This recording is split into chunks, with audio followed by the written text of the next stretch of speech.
named Elon Musk, who's here.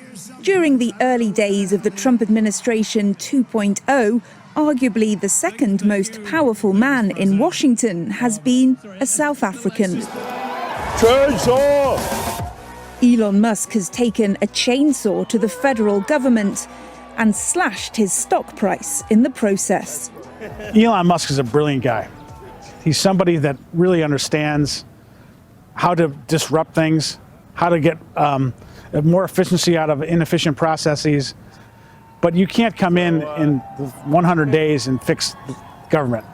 I think one of the things that Musk was able to do is provide as a heat shield to President Trump. Instead of attacking Donald Trump the last 100 days, they've been attacking Elon Musk. And that has had an impact. That's had an impact on Tesla. It's had an impact on his other businesses. And I think it's had a personal impact on Elon Musk because they've made him the villain. But in his critics' eyes, President Trump is still the villain. My fellow Americans, this is Liberation Day. Unveiling contentious policies like imposing stiff tariffs on countries across the world, including 30% on South Africa. That has been reduced to 10% for 90 days while negotiations take place. Finance Minister Enoch Godongwana believes there's a possibility of a deal.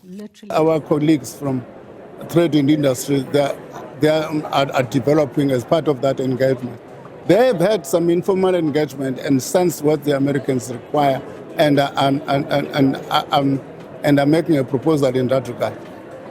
But those negotiations are likely to be tricky, given relations between South Africa and the US have hit rock bottom since Trump returned to the White House.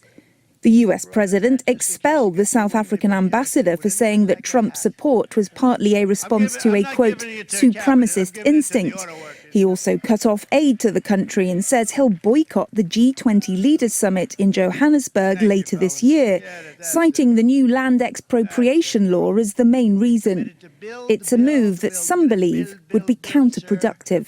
I think that the United States should be represented by the president at the summit level, that the G20 was created precisely to bring together countries that are major players around the globe in international order.